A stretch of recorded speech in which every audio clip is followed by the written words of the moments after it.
Hi viewers, welcome to south Indian recipe. இன்றைக்கி lunch special பார்த்திங்கன்னா கோவக்காய் கூட்டு.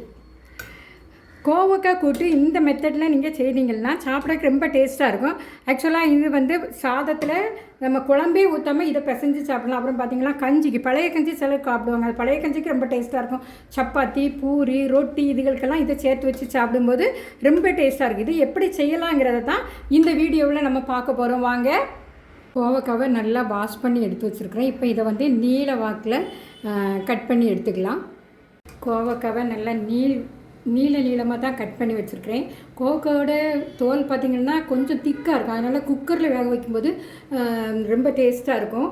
நான் இன்றைக்கி பார்த்திங்கன்னா தாளிக்கிறதுக்காக தேங்காய் எண்ணெய் எடுத்துருக்கிறேன். ஒரு 1.5 டேபிள் ஸ்பூன் தேங்காய் எண்ணெய் எடுத்திருக்கேன். இதில் பார்த்திங்கன்னா இப்போ கடுகு உளுந்தம் பருப்பு போட்டுக்கலாம். பொரியட்டும்.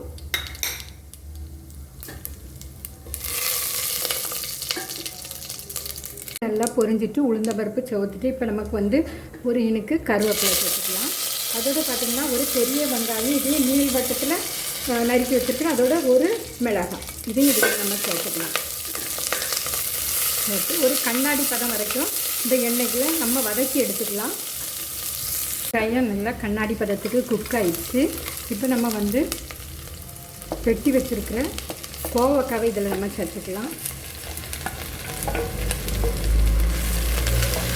இந்த எண்ணெயில் ஒரு 2 நிமிஷம் நம்ம இந்த கோவக்காவை நல்லா வதக்கி விடலாம். இதில் வந்து கொஞ்சமாக மஞ்சள் பொடி சேர்த்துக்கலாம். அதோட பார்த்திங்கன்னா கொஞ்சம் உப்பு, இந்த காய்க்கு தேவையான அளவு உப்பு சேர்த்துக்கலாம்.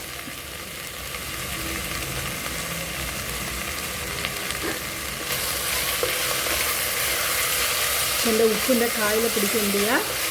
ஒரு நிமிஷம் இப்போ நல்லா கிளறி விடுவோம். இதில் வந்து நீர் சத்து, அதாவது தண்ணி அதிகமாக வராது. அதனால் வந்து என்ன செய்யணும்னா நம்ம கொஞ்சமாக தண்ணி சேர்த்துக்கலாம். 2 கை அளவு தண்ணி சேர்த்து குக்கரை மீடியம் ஃப்ளேமில் வச்சுட்டு இந்தளவு தண்ணி பதத்தில் இருக்கும்போது நம்ம வந்து குக்கருக்கு மூடி போட்டு ஒரு 2 விசில் வச்சுக்கலாம். அது வேகிறதுக்கு முன்னால் நம்ம வந்து இந்த மசாலாவை கிரைண்ட் பண்ணி எடுத்துக்கலாம். தேங்காய், அப்புறம் மஞ்சள் பொடி, ஜீரகப்பொடி, வத்தல் பொடி, பூண்டு, ஒரு 3 பூண்டு, கொஞ்சமாக கருவேப்பிலை. ஏன்னா கருவேப்பிலை உள்ளே போடும்போது பிள்ளைங்க வந்து தூக்கி போட்டுருவாங்க. அதனால் இந்த கருவேப்பிலையை சேர்த்து அரைச்சிக்கலாம். இந்த தேங்காவோட நம்ம வந்து ஒரு கூட்டு கரைக்கிறது போல் ஒரு 75% கொஞ்சம் நல்லாவே அரைச்சி எடுத்துக்கலாம். தண்ணி சேர்க்க வேண்டாம். 2 விசில் ஆயிடுச்சு. நம்ம இப்போ வந்து குக்கரை ஓப்பன் பண்ணிக்கலாம். பாருங்கள், காய் வந்து கோவக்காயை பொறுத்தவரையில் கோவக்காய் நல்லா வெந்தால் தான் ஒரு டேஸ்ட் வரும். இப்போ நமக்கு ஸ்டவ் ஆன் பண்ணிக்கலாம். மீடியம் ஃப்ளேமில் வச்சுக்கலாம்.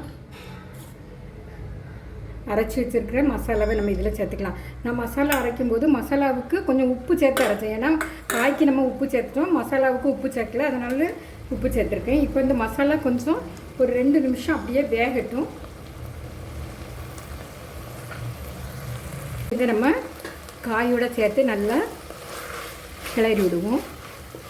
அப்போ தான் இந்த காயில் இந்த மசாலா நல்லா பிடிக்கும். பாருங்கள், ஏற்கனவே கோவக்காவுக்கு வந்து ஸ்கின் வந்து கொஞ்சம் திக்காக இருக்கும். இப்போ பாருங்கள் நல்லா வெந்துடுச்சு.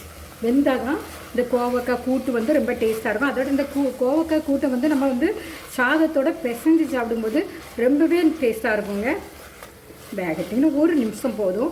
இப்படி நம்ம குக்கரில் செய்யும்போது வந்து ஸ்பீடாகவும் செய்து முடிச்சிடலாம். சாதாரணமாக செய்யும்போது ஐயோ வேகலையேன்னு இருக்கும். 1 நிமிஷம் அப்படி இருக்கட்டும். இந்த ஸ்டேஜில் உப்பு பார்த்துக்கணும். எனக்கு உப்பு ரொம்ப கரெக்டாகவே இருக்குது. இப்போ இதில் வந்து ஒரு 2-3 சொட்டு தேங்காய் சேர்த்துக்கணும்.